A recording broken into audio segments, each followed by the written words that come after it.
So what are the 5 things that you must know about the market before you're trading, specifically if you're day trading a market? If you're going in and you're risking capital, it pays to be as clued up about the asset that you're trading as possible. So the first thing is, if you're day trading, what is the average daily range? If you don't know that, then ultimately you're not giving yourself the best opportunity to profit. If the average daily range is 100 points or 100 pips and you're buying when it's 99 points up or 98 points range, averagely speaking and historically speaking, you're not giving yourself the best opportunity. So knowing that not only helps avoid getting into trades too late, because you can say, do you know what? Actually, historically, this doesn't do that much of a range. I'm really stretching it now. I'm expecting today to be a bit of an outlier day. What are the chances of that? You kind of then reduce your odds of success if you're doing that. And as traders, all we're looking for ultimately is, what's going to work the most probability of the time. That's the whole point of playing the probability game.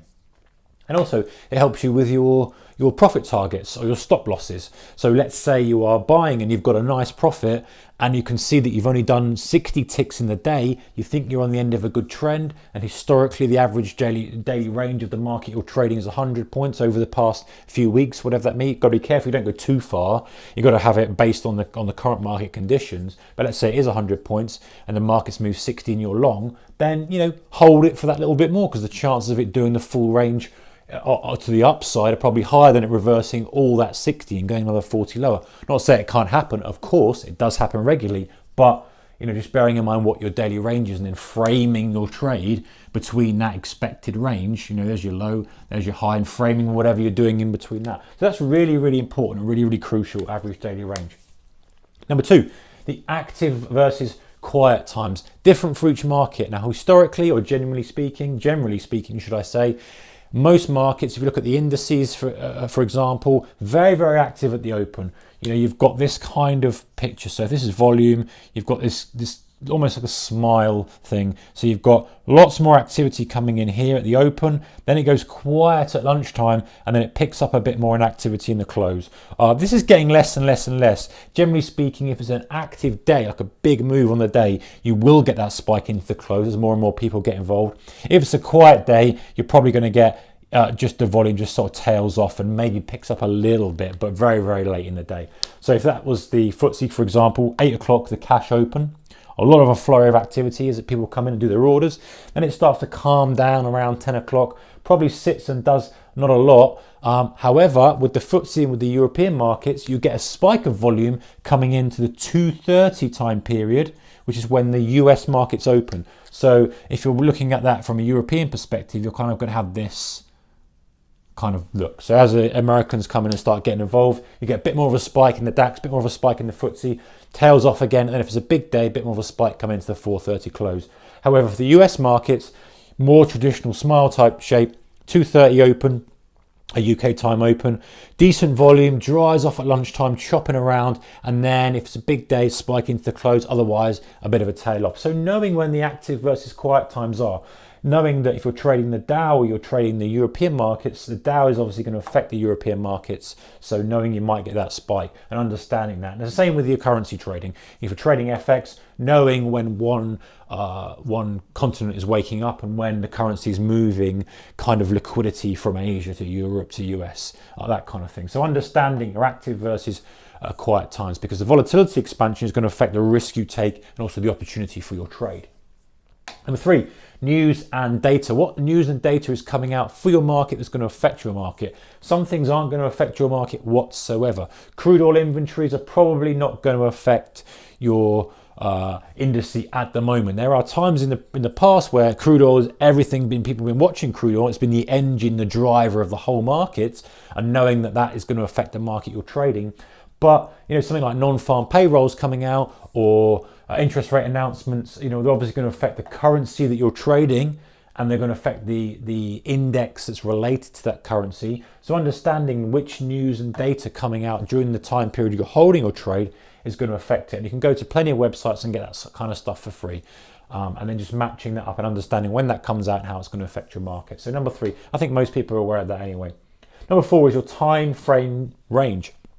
What do I mean by that? I mean that if you're trading or scalping on a 1 minute time frame or a 5 minute time frame, and you kind of need to know how much the average move in the market is, again, over that time period. So if you're trading the open, for example, let's say you're trading the open on the DAX, and you know historically for the past 2 weeks that the average first 15-minute range has been, I know, 45 ticks. That's useful information for you, because if you're trading that first 15-minute opening session on the DAX, you know, you're going to be careful buying when it's up 44 ticks, because historically speaking, probability it's shut off.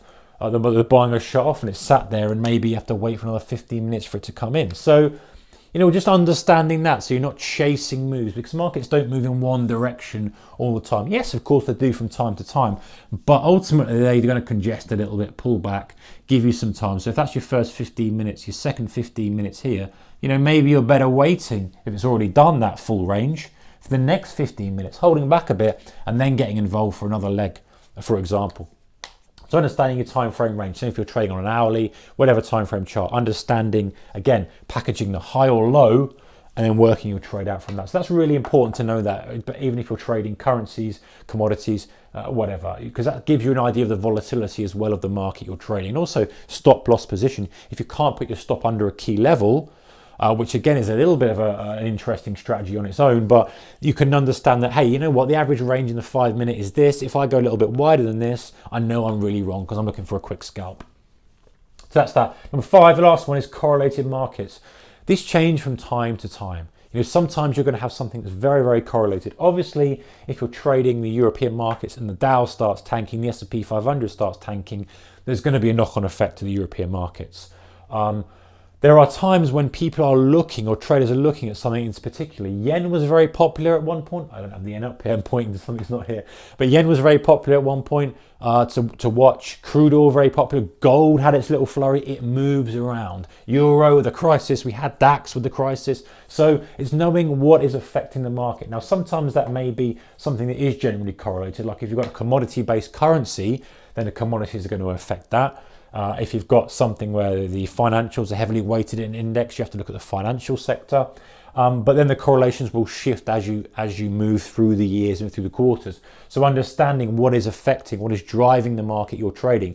So you might just have a little screen up that just shows you a chart of that. You may not have to make a decision based on that, but ultimately if that thing suddenly spikes and you know there's an inverse correlation to the market you're trading, then you can say, well, hang on, I'm either going to get into position or just hold off because that may well affect it. Just giving you a little bit of a heads up on the trade. So those are the 5 things, or at least those 5 things, some more to think about, but knowing your market, understanding all those things, how it relates to your market, and giving you a better chance of making some money.